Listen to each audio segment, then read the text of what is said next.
Salam edukasi, salam inspirasi. Semoga mencerahkan dan mencerdaskan.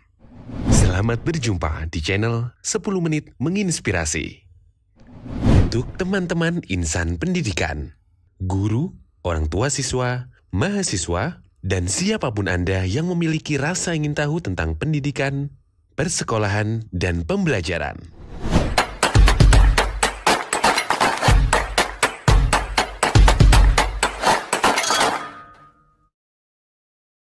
Topik kita pada episode kali ini adalah bullying atau perundungan.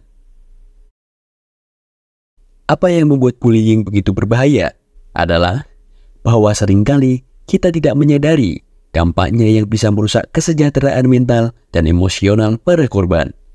Jadi, mari kita bersama-sama membongkar the silent killer atau pembunuh senyap di sekolah, bahaya bullying yang tidak disadari.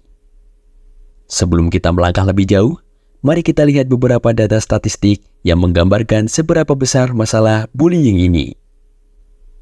Menurut data dari literasiaktual.com, kasus bullying ini marak terjadi di Indonesia. Tercatat di KPAI 13 Februari 2023, terjadi kenaikan angka kasus bullying atau perundungan sebanyak 1.138 dari kasus kekerasan fisik hingga psikis. Tentu saja, kasus yang sangat memprihatinkan. Komisi Perlindungan Anak Indonesia atau KPAI mengungkapkan sebuah fakta bahwa kasus bullying paling banyak didominasi siswa yang duduk di sekolah dasar. Posisi Indonesia berada pada posisi kelima tertinggi dari 78 negara yang disurvei sebagai negara yang pelajarnya paling sering mengalami kasus bullying ini. Dari sumber lainnya, hasil riset Program for International Student Assessment atau PISA 2018 yang menunjukkan bahwa 41,1% siswa di Indonesia mengaku pernah mengalami kasus serupa. Untuk kita ketahui bahwa perilaku yang termasuk jenis bullying diantaranya 1.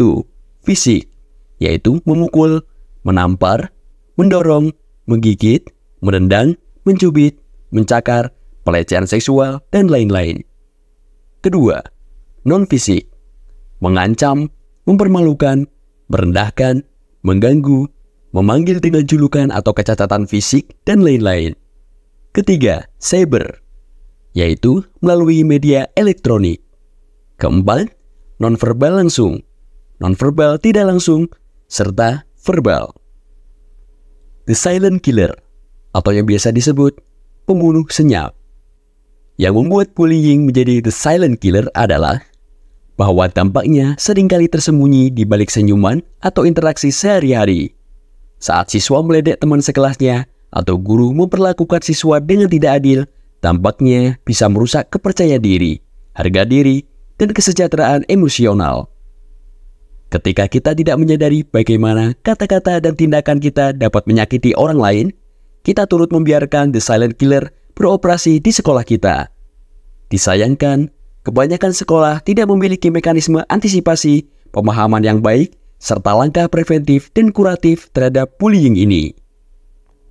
20 ide kreatif mencegah dan mengatasi bullying. Tentu saja, kita tidak ingin masalah ini terus berlanjut.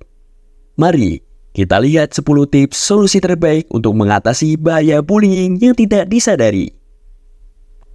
Poin A. Pendidikan preventif. Implementasikan program pendidikan yang mengajarkan tentang penghormatan, empati, dan kerjasama di sekolah. Menanamkan nilai-nilai tersebut dapat dilakukan dengan 1. Mendesain kurikulum dalam kelompok budaya sekolah.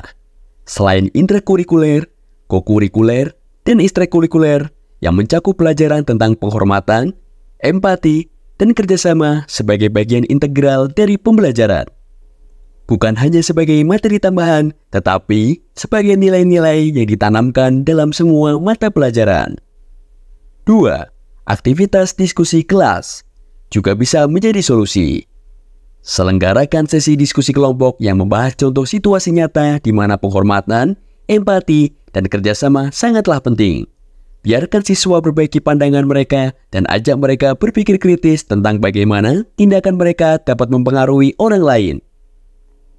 3. Kegiatan lainnya adalah gunakan cerita, video, atau presentasi tentang tokoh-tokoh inspiratif kartun atau tokoh-tokoh idola anak lainnya yang telah menunjukkan sikap penghormatan, empati, dan kerjasama dalam kehidupan mereka. Ini dapat memberikan contoh nyata yang bisa dijadikan panutan oleh siswa. 4. Proyek kolaboratif. Melalui kegiatan proyek penguatan profil pelajar Pancasila dan proyek penguatan profil pelajar Rahmatan lil Alamin untuk madrasah, ajak siswa untuk bekerja dalam proyek kolaboratif yang mendorong anak-anak kerjasama timbal balik secara positif. Proyek seperti ini dapat mengajarkan mereka tentang pentingnya mendengarkan, menghargai perbedaan, dan bekerja sama. Dan aspek inilah salah satu yang perlu ditanamkan, dipraktikkan oleh siswa, dan dinilai oleh guru. 5. Dapat juga dengan kegiatan kreatif. Dorong siswa untuk mengekspresikan konsep penghormatan, empati, dan kerjasama melalui seni, puisi, musik, atau tulisan, serta cara lainnya. Ini bisa menjadi cara yang kreatif dan mendalam untuk memahami nilai-nilai ini. 6. Ide lainnya melalui kunjungan tamu dan ahli. Lakukan dengan mengundang pembicara tamu atau ahli yang dapat berbicara tentang pentingnya nilai-nilai ini dalam kehidupan sehari-hari. Pengalaman langsung dari orang-orang yang berpengalaman dapat memberikan dampak yang kuat. Ingatlah, implementasi program pendidikan preventif memerlukan komitmen dari seluruh komunitas sekolah. Dengan mengajarkan nilai-nilai ini, kita dapat membentuk generasi yang penuh pengertian, peduli, dan mampu bekerja sama dengan baik dalam masyarakat yang beragam. Poin B. Komunikasi terbuka. Dorong siswa, guru, dan staf sekolah untuk selalu berbicara terbuka mengenai masalah yang mereka hadapi. Dorong dan jadikan budaya sekolah yang positif. 7. Buat lingkungan aman. Pastikan bahwa siswa merasa nyaman berbicara tentang masalah yang mereka hadapi tanpa rasa takut atau hukuman. Pasang spanduk himbauan agar siswa dapat menyampaikan jika ada masalah yang mereka hadapi. Lingkungan yang terbuka dan mendukung adalah langkah awal yang penting. 8. Gelar sesi diskusi. Adakan secara rutin sesi diskusi kelompok di mana siswa, guru, dan staf sekolah dapat berbicara tentang pengalaman mereka, perasaan, dan masalah yang mereka temui. Hal ini dapat memperkuat rasa kepemilikan dan keterlibatan. Kepala sekolah dapat menunjuk guru penanggung jawab kegiatan ini. 9. Buat sarana pengaduan. Sediakan sarana pengetahuan anonim di mana siswa dapat melaporkan masalah tanpa harus mengungkap identitas mereka. Hal ini memungkinkan mereka yang tidak nyaman berbicara terbuka untuk tetap berpartisipasi. Siapkan ruangan, walau kecil, atau nomor telepon pengaduan. 10. Berikan pelatihan komunikasi. Sediakan pelatihan kepada siswa, guru, dan staf sekolah tentang keterampilan komunikasi efektif, termasuk mendengarkan aktif dan berbicara dengan penuh pengertian. Keterampilan mendengarkan perlu dilatih agar guru yang menerima laporan memiliki perhatian, empati, tidak menyalahkan, dan tidak menghakimi pada pelapor. 11. Menggunakan teknologi. Manfaatkan teknologi dan media sosial untuk memfasilitasi komunikasi seperti platform daring yang memungkinkan siswa mengirimkan pertanyaan atau masalah secara anonim. 12. Akses mudah kepada guru dan staf. Pastikan siswa tahu bahwa mereka dapat menghubungi guru atau staf sekolah kapan saja jika mereka memiliki masalah atau perlu berbicara. Ingatlah, komunikasi terbuka adalah kunci untuk mengatasi bullying dan masalah lainnya di sekolah.